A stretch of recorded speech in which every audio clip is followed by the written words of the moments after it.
YS Vivekananda Reddy గారి హత్య కేసులో కీలక పరిణామం అని చెప్పుకోవచ్చు. మరి ట్రయల్ కోర్టు తీర్పును సవాల్ చేస్తూ సునీత గారు ఏదైతే పిటిషన్ దాఖలు చేశారో ఆ పిటిషన్ పైన విచారణ చేపట్టిన ధర్మాసనం కొన్ని కీలక కామెంట్స్ చేసింది. మరి మొత్తానికి అవినాష్ రెడ్డిని కస్టడీకి తీసుకునే అవకాశాలు కనిపిస్తున్నాయా తెలుసుకునే ప్రయత్నం చేద్దాం. దీన్ని విశ్లేషించడానికి మనతో పాటుగా ఉన్నారు ప్రముఖ ఆర్థిక, రాజకీయ, సామాజిక విశ్లేషకులు అప్పసాని రాజేష్ గారు.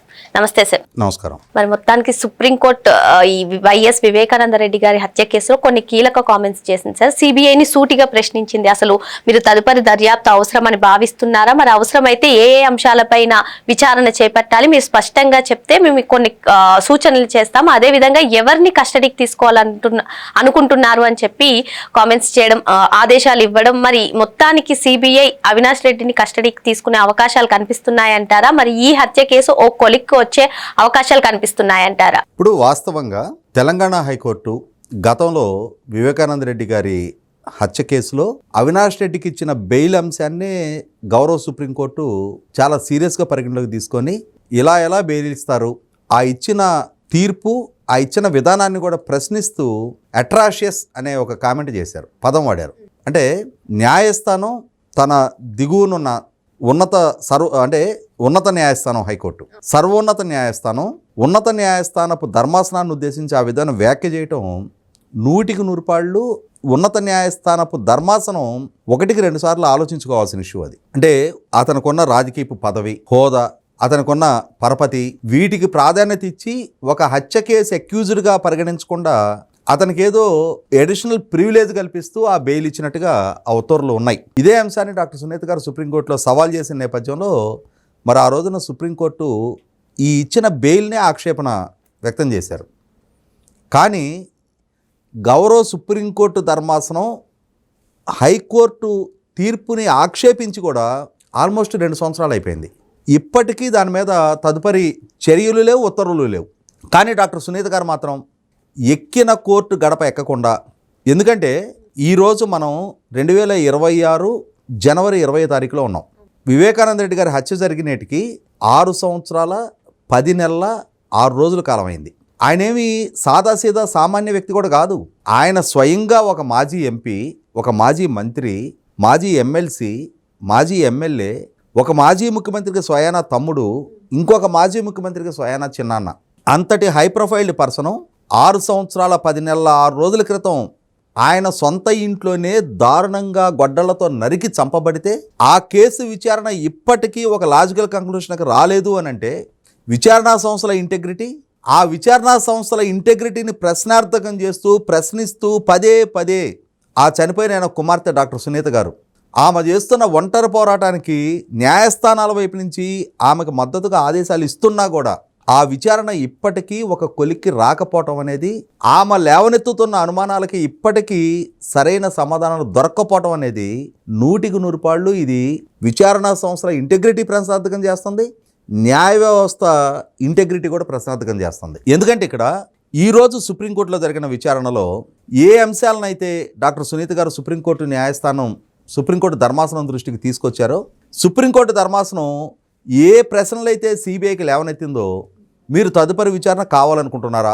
మీరు ఏ అంశాల్లో విచారణ చేయాలనుకుంటున్నారు, మీరు ఎవరెవరిని కస్టడీలోకి తీసుకొని విచారించాలనుకుంటున్నారు అనే ప్రశ్నలని 1 సంవత్సరం క్రితం కూడా లేవనెత్తిన నేపథ్యంలోనే ఆ రోజు డాక్టర్ సునీత గారి లాయర్ సిద్ధార్థ లూత్రా గారు సుప్రీంకోర్టు ధర్మాసనం దృష్టికి కొన్ని అంశాలు తీసుకొచ్చారు.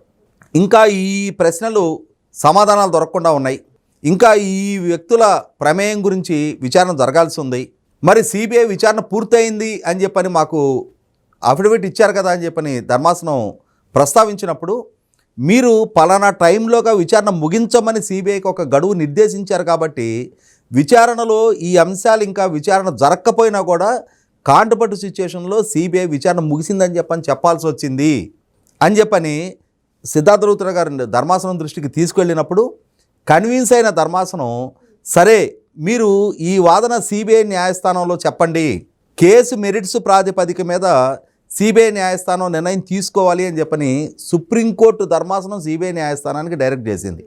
అంటే గౌరవ సుప్రీంకోర్టు ఈ కేసును పర్యవేక్షిస్తున్నట్టే కదా.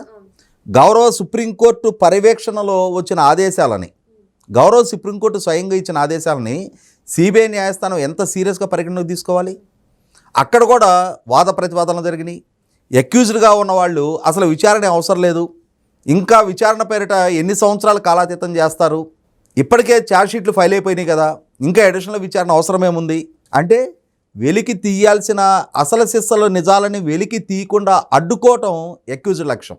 అసలు సూత్రధారులు ఎవరు? 40 కోట్ల రూపాయలు సుపారీ ప్రస్తావన తెచ్చిన అంతటి స్తోమత ఉన్న వ్యక్తులు ఎవరు?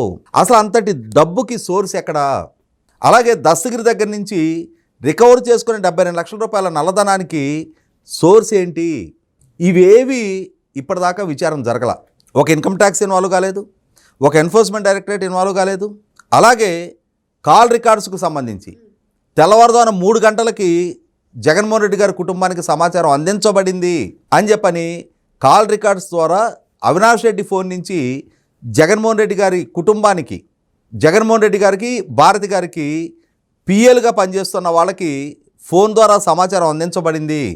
ఆ కాల్ రికార్డ్స్ కూడా అన్నీ చాలా స్పష్టంగా వెలికి తీసిన తర్వాత కూడా మరి ఆ టైంలోనే సమాచారం అందుకున్న జగన్మోహన్ రెడ్డి గారు వాళ్ళ కుటుంబ యాజమాన్యంలో ఉన్న మీడియా సంస్థ ద్వారా సహజ మరణం అని ఎందుకు ప్రచారం చేయించారు? అసలు ఉదయం 6 గంటలు దాటిన తర్వాత పిఏ కృష్ణారెడ్డి వివేకానంద రెడ్డి గారిని కలవటానికి ఇంటికి వచ్చిన తర్వాత అప్పుడు కానీ ఈ సమాచారం బాహ్య ప్రపంచానికి తెలియలేదు అని చెప్పని ముందు భావించిన సిబిఐకి ఈ తెల్లవారుజామునే అవినాష్ రెడ్డి ఏ విధంగా భారతి గారికి, జగన్మోహన్ రెడ్డి గారికి ఫోన్ చేసి సమాచారం అందించాడు? ఇక్కడ రీసెంట్గా ఆ రోజు మీడియాకి వివేకానంద రెడ్డి గారి సహజ మరణం అని చెప్పిన విజయసాయి రెడ్డి గారు మీడియాతో మాట్లాడుతూ ఆ సమాచారం నాకు ఇచ్చింది అవినాష్ రెడ్డి అని చెప్పడం జరిగింది. అంటే ఇక్కడ అవినాష్ రెడ్డి ప్రమేయం చాలా స్పష్టంగా నిర్ధారణ అవుతా ఉంది. అదే సందర్భంలో తన చిన్నాన్న హత్య గావించబడ్డారు అనేది తెల్లవారుజామునే సమాచారం అందినా కూడా జగన్మోహన్ రెడ్డి గారు ఎందుకని తన సొంత మీడియా సంస్థల్లో సహజ మరణంగా ప్రచారం చేయించారు? అదే సందర్భంలో తన సొంత చిన్నాన్న హత్య గావించబడ్డారు అని చెప్పిన సమాచారం వచ్చినా కూడా ఆయన చాలా క్యాజువల్గా ఎందుకని తన పార్టీ మేనిఫెస్టో రూపకల్పనలో ఉమ్మారెడ్డి వెంకటేశ్వర గారితో, అజయ్ కల్లం గారితో చర్చల్లో మునిగి తేలారు? వీటికి వేటికి ఇంతవరకు సమాధానం దొరకలా. వీటికి వేటికి ఇంతవరకు సిబిఐ సమాధానాలు రాబట్టలా. అంటే ఇప్పటికీ ఈ కేసులో జగన్మోహన్ రెడ్డి గారిని, భారతి గారిని, ఉమ్మారెడ్డి గారిని, విజయసాయి రెడ్డి గారిని, అజయ్ కల్లం గారు వంటి వాళ్ళని అసలు సిస్సలు రూపంలో, అసలు సిస్సలు ఈ నేరం రూపంలో, ఈ నేరం నుంచి సమాధానం రాబట్టే రూపంలో పూర్తిస్థాయి విచారణ జరపలేదని నిర్ధారణ అవుతూ ఉంది. అలాగే కోట్ల రూపాయల డబ్బు చేతులు మారిన అంశంలో ఆ కోట్ల రూపాయలకి మూలం ఏంటి అన్న అంశంలో కూడా ఇప్పటిదాకా విచారణ జరగల. మరి వీటన్నిటి గురించి పదే పదే డాక్టర్ సునీత గారు న్యాయస్థానాన్ని అప్రోచ్ అవుతూ ఉన్నారు. అలా అప్రోచ్ అవ్వటం, న్యాయస్థానం ఒక ఆదేశాలు ఇవ్వటం, దేవుడు వరం ఇచ్చినా పూజారి వరం ఇవ్వడం అన్నట్టుగా సుప్రీంకోర్టు ఆదేశించిన సిబిఐ న్యాయస్థానం మాత్రం చాలా నాన్ సీరియస్గా పరిగణలోకి తీసుకొని అంటే సునీల్ యాదవ్ తమ్ముడు ఉమాశంకర్ యాదవ్ అనే అతనికి ఇంకెవరికో మధ్య జరిగిన ఫోన్ సంభాషణలకు జరిగిన చాటింగ్ గురించి మాత్రమే విచారణ జరపమని చెప్పని ఆదేశాలు ఇవ్వటం, అసలు సిసలు కీలకమైన డబ్బు ప్రమేయాన్ని గురించి కానీ, కీలకమైన సమాచార మార్పిడి జరిగిన అంశం కానీ, అసలు సిసలు సూత్రధారుల విషయం కానీ, అసలు ఈ హత్యకు మోటివ్ విషయంలో కానీ గత కొన్ని సంవత్సరాలుగా విచారణని పక్కదో పట్టించే ప్రయత్నం చేస్తూ, విచారణాధికారులని బెదిరించే ప్రయత్నం చేస్తూ, ఆఖరికి జగన్మోహన్ రెడ్డి గారి పాలనా హయాంలో రాష్ట్రంలో విచారణ సక్రమంగా జరగదు అని చెప్పని సుప్రీంకోర్టు ఆదేశాలతో విచారణ కూడా వేరే రాష్ట్రానికి బదిలీ చేయించుకోవాల్సిన స్థితి కల్పించిన జగన్మోహన్ రెడ్డి ప్రమేయాన్ని నిర్ధారించే దిశగానే ఇప్పటిదాకా విచారణ జరగటంలా. కానీ సునీత గారు అసలు సిస్సలు సూత్రధారుల ప్రమేయం నిర్ధారణ జరిగే వరకు నా న్యాయ పోరాటాన్ని నేను ఆపను అని చెప్పని ఆమె మాత్రం రాజీలేని పోరాట ధోరణి ప్రదర్శిస్తూ ఉన్నారు. ఆమె ప్రదర్శిస్తున్న ఆ రాజీలేని పోరాట ధోరణి చూసిన తర్వాత అయినా ఒక తండ్రి హత్య గావించబడి సుమారుగా ఇంకొక మార్చి 15 వస్తే 7 సంవత్సరాల కాలం పూర్తవుతున్నా కూడా ఆ తండ్రికి న్యాయం జరగాలి అని చెప్పని తండ్రిని కోల్పోయిన బాధితురాలుగా ఆ కుమార్తె డాక్టర్ సునీత గారు చేస్తున్న ఈ ఒంటరి పోరాటాన్ని ఇప్పటికైనా సరే సర్వోన్నత న్యాయస్థానం పరిగణలోకి తీసుకొని సిబిఐ న్యాయస్థానానికి ఒక స్పష్టమైన ఆదేశాలు ఇచ్చి, లేదు సిబిఐకి తానే ఒక స్పష్టతతో కూడిన ఆదేశాలు ఇచ్చి ఇప్పటికైనా ఆ కేసు విచారణ ఒక లాజికల్ కంక్లూషన్కి తీసుకురావాల్సింది.